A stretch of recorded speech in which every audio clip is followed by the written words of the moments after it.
สวัสดีครับ Channel ปอนรีวิวนะครับวันนี้ผมจะมารีวิวเจ้าตัวนาฬิกา Casio อีกเรือนหนึ่งที่ผมว่าน่าจะเป็นทีเด็ดแล้วก็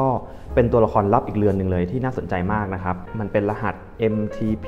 E158D นะฮะด้านหลังเนี่ยก็เป็นรหัสสีของเรือนนี้นะครับซึ่งเรือนนี้เอาจริงๆหลายๆคนเนี่ยก็เคยมีการคอมเมนต์นะว่าอยากจะเห็นรีวิวเหลือเกินนะครับแล้วก็ผมเนี่ยก็มีการไปดูเรือนนี้มานานมากแล้วนะแต่พอแบบไปศึกษาดูรีวิวจากต่างประเทศก็ยังรู้สึกว่ามันไม่ได้สวยมากแล้วก็แบบมันยังมีความแปลกๆอยู่นะครับแต่สุดท้ายเนี่ยก็ลองตัดสินใจสั่งเข้ามาดูนะฮะว่าจริงๆแล้วมันจะเป็นยังไงบ้างพอวันแรกที่ของมาส่งนะครับแกะนาฬิกาออกมานะบอกเลยว่าค่อนข้างจะเกินคาดแล้วก็มีอะไรหลายอย่างที่เซอร์ไพรส์มากเลยนะครับซึ่งเรือนนี้แน่นอนว่าถ้าเรามองจากหน้าตาหรือว่าดูผ่านๆนะฮะมันจะไปคุ้นๆนาฬิกาเรือนหนึ่งเหมือนกันนะฮะเพราะว่า Casio เนี่ยชอบทำนาฬิกาที่แบบหน้าตาเหมือนกับตัวท็อปของฝั่งยุโรปเหมือนกันนะคล้ายๆกับไซโก้เลยไซโก้ก็ชอบแนวนี้นะครับโดยที่เรือนนี้ผมว่ามันมีองค์ประกอบหลายๆอย่างที่มันมาจากนาฬิกาท็อปแบรนด์เหมือนกันนะฮะยกตัวอย่างเช่นง่ายเลยตัวหน้าปัดเนี่ยที่เราเห็นเป็นแพทเทิร์นเหลี่ยมๆแบบนี้นะครับที่มันเป็นลายตารางอย่างเงี้ยนะฮะหลายๆคนก็จะไปนึกถึง Audemars Piguet Royal Oak นั่นเองนะครับที่มันเป็นหน้าปัดลาย Tapisserie นะฮะเป็นลายตารางเหลี่ยมๆแบบนี้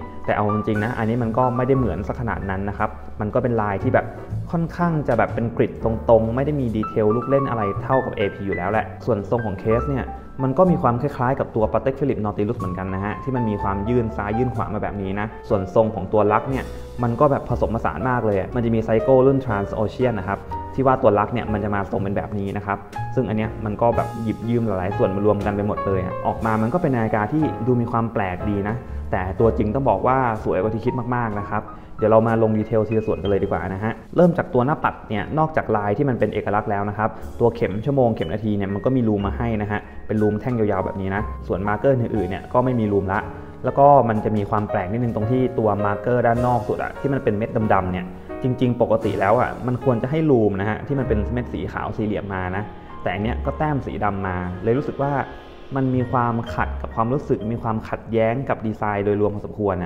คือทุกอย่างมันมาแบบคลีนขาวๆสะอาดอยู่แล้วนะครับพอมันแต้มสีดำมานอกสุดเนี่ยผมว่ามันเป็นอย่างหนึ่งเลยที่เกะกะลูกตามากนะครับดูแบบไม่ชินเท่าไหร่เลยส่วนแน่นอนว่าฟังก์ชันการทำงานของเรือนนี้ก็เป็นระบบคอร์สนะครับที่ใส่ฐานนะฟังก์ชันการตั้งเวลาอะไรก็ไม่มีอะไรมากเลยนะฮะตัวคราวเนี่ยก็ดึงมาทีนึงเพื่อปรับวันที่นะครับแล้วก็ดึงมาทีนึงเพื่อปรับเวลาอีกจุดหนึ่งที่ผมว่ามันแอบกวนหน้าปัดไปนิดนึงก็คือเลข12กับเลข6เนี่ยคือมันเป็นเลขที่ผมว่ามันไม่ได้เข้ากับตัวนาฬิกามากเพราะว่ารอบๆเนี่ยมันมาเป็นมาร์กเกอร์เหลี่ยมๆเป็นก้อนแบบนี้ผมว่ามันดีอยู่แล้วนะครับจริงๆถ้าเกิดด้านบนกับด้านล่างเนี่ยเขาเอาเลข12เลข6ออกแล้วก็เอาเป็นมาร์กเกอร์สี่เหลี่ยมมาใส่ผมว่ามันอาจจะเข้ากันแล้วก็ดูคลีนกว่านี้นะฮะอันนี้สำหรับผมนะพูดได้เลยว่าเลข12กับเลข6เนี่ยเป็นสิ่งที่กวนตาที่สุดแล้วก็ขัดที่สุดเลยบนหน้าปัดของเรือนนี้นะครับกระจกเนี่ยถือว่าทำได้ดีเกินคาดนะฮะคือจากสเปคในเว็บไซต์นะครับมันไม่ได้มีการแจ้งนะว่าตัวกระจกเนี่ยมันตัดแสงสะท้อนได้ดีขนาดไหนนะแต่ว่าพออยู่ในที่ร่มนะครับเวลาอยู่ในบ้านอะไรเงี้ยมันเคลียร์มากๆเลยนะคือบางทีมันเคลียร์กว่านาฬิการาคาหลายๆหมื่นหลายๆแสนด้วยซ้ำนะครับเป็นอะไรที่แอบเซอร์ไพรส์เหมือนกันส่วนหนึ่งเนี่ยอาจจะเป็นเพราะว่าหน้าปัดมันเป็นสีขาวด้วยมันก็เลยดูไม่ได้สะท้อนแสงมากนะครับซึ่งเวลาใช้งานจริงนะถือว่าแบบเคลียร์มากดูดีมากจริงนะฮะต้องออกแดดโดนแดดจริงๆจัดๆถึงจะเห็นฝ้าชัดๆนะฮะแต่ว่าเวลาแบบอย่างเงี้ยหมุนเข้ามานะครับในมุมในร่มอย่างเงี้ยถือว่าโอเคมากเลยฝาหลังของเขาเนี่ยก็จะมีสเปคบอกไว้นะครับซึ่งมีจุดหนึ่งที่น่าสนใจมากเลยเพราะว่าเขาบอกไว้ว่าเป็น stainless steel เฉยๆนะครับไม่ได้เขียนว่าเป็น stainless steel back นะหมายความว่านาฬิกาเรือนนี้มันเป็น stainless steel ทั้งก้อนเลยนะครับซึ่งหาได้ค่อนข้างจะยากนะฮะใน Casio ราคาแบบ1,000 กว่าบาทอะไรแบบเนี้ยเพราะปกติแล้วเนี่ยถ้าเกิดจะเอา stainless steel ทั้งก้อนเนี่ยอาจจะต้องแบบ 2,000 อัพ 3,000 อัพนะฮะอันนี้ก็ถือว่าให้วัสดุที่ค่อนข้างจะดีเลยแล้วก็การขัดเงาการลบเหลี่ยมมุมทุกอย่างเนี่ยถือว่าทำได้ดีกว่าที่คิดเยอะนะฮะตอนแรกไม่ได้คาดหวังเลยนะว่าตัวเคสมันจะมีวัสดุที่ดีหรือว่ามีผิวอะไรที่ดีอะไรเท่าไหร่แต่พอของจริงมาส่งนี่ค่อนข้างโอเคมากส่วนที่มันเป็นการขัดด้านเนี่ยเราก็จะเห็นริ้วๆการปัดลายมานะฮะที่มันก็ดูโอเคดูแบบไม่ใช่เป็นนาฬิกาถูกส่วนที่การขัดเงาอะไรเงี้ยมันก็ใช้ได้เลยนะฮะแน่นอนแหละด้วยความที่มันเป็น stainless steel จริงๆคุณภาพมันดีกว่าพวกเหล็กชุบหรือว่าพวกทองเหลืองชุบมาอยู่แล้วนะครับอันนี้ถือว่าเป็นอะไรที่ดีจริงส่วนเคสไซส์ของเรือนนี้เนี่ยตอนแรกนะฮะจากสเปคเนี่ยค่อนข้างจะใหญ่เพราะว่ามันมีติ่งซ้ายติ่งขวาเนี่ยที่มันจะทำให้เคสไซส์มันใหญ่เกินความเป็นจริงนะฮะก็คือถ้าวัดออกมานะมันได้44มิลเลยส่วนความบางเนี่ยอยู่ที่ 9.1 มิลถือว่าบางมากเลยนะครับแล้วก็ตัวสายของเขานะครับมันจะมีการตัดลงมาตรงๆแบบนี้เลยนะฮะด้วยทรงของลักเขาที่มันจะเป็นการยื่นซ้ายยื่นขวามาแบบนี้นะแล้วก็สายเนี่ยไปเกาะตรงกลางนะครับทำให้เวลาใส่เนี่ยมันจะตัดลงมาแบบค่อนข้างจะกระชับกับข้อมือได้ดีซึ่งสายของเรือนนี้เป็นสายที่ใส่สบายมากเลยนะฮะ คือมันจะสบายในระดับเดียวกับพวก Patek Philippe Nautilus เลยนะครับเพราะว่าตัวเรือนมันมีความบางนะฮะแล้วก็ตัวสายเนี่ยมันสามารถโค้งกระชับกับข้อมือได้ดีมากเลยเพราะว่าลิงก์ของสายเนี่ยมันก็เล็กด้วยนะคือผมเนี่ยก็เคยลองใส่ Patek Philippe Nautilus มานะฮะฟีลลิ่งการสวมใส่เนี่ยบอกได้เลยว่ามันใกล้เคียงกับเรือนนี้มากเลยนะเอาแค่ฟีลลิ่งนะอย่าไปเทียบถึงวัสดุคุณภาพประวัติศาสตร์ history อะไรพวกนี้นะฮะอันนั้นแบบคนละทางกันอยู่ละแต่ก็ต้องบอกว่าเรือนนี้เป็นเรือนที่ใส่สบายจริงแล้วก็แบบมีความขึ้นข้อมือดูสมูทดูดีมากๆนะฮะส่วนตัวสายเนี่ยเอาจริงๆนะมันเป็นสายที่ผมว่า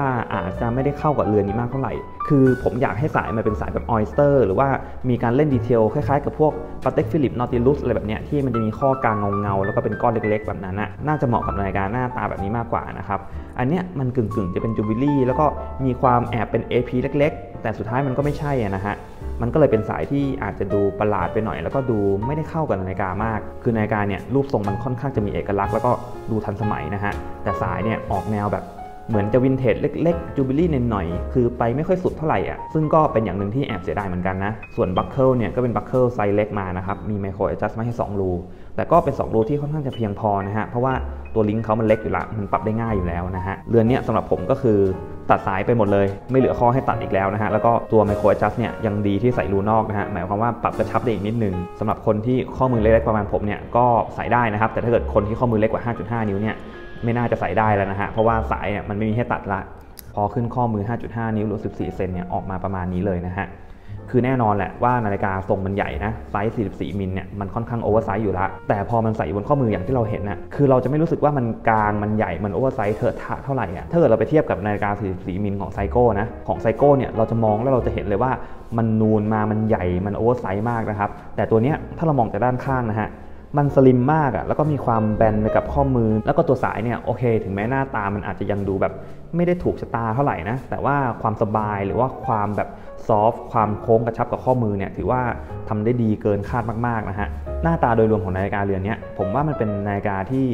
มันจะใส่ไปเดรสก็ได้หรือว่าจะใส่ไปงานทางการใส่ไปทำงานใส่ไปทุกวาระโอกาสได้เลยนะครับความหลากหลายของการใส่เรือนนี้มันพอๆกับ AP เลยนะที่มันมีความหรูก็ได้นะฮะจะไปทางการหรือว่าจะไปลุยก็ยังได้มันก็ยังมีความสปอร์ตซ่อนอยู่อาจจะเป็นเพราะว่าเขาไปหยิบยืมเอลิเมนต์จากนาฬิกาหลายๆเรือน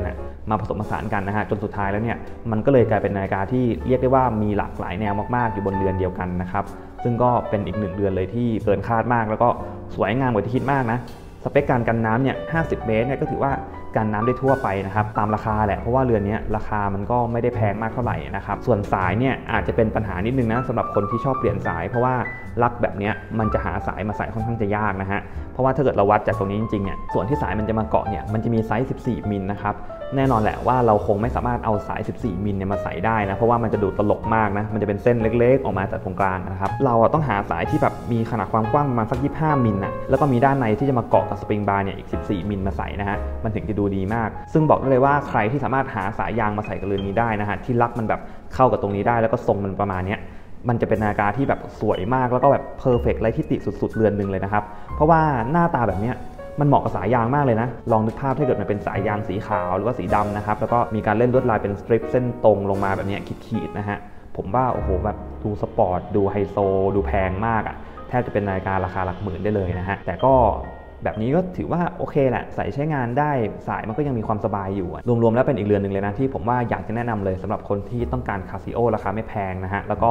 ใส่ได้ทุกโอกาสหน้าตาดูดีเหมือนนาฬิการาคาแพงๆหลักแบบหลายหมื่นก็ลองไปหาซื้อกันดูได้นะครับน่าจะฮิตแล้วก็สร้างความประทับใจได้ไม่ยากเลยนะฮะ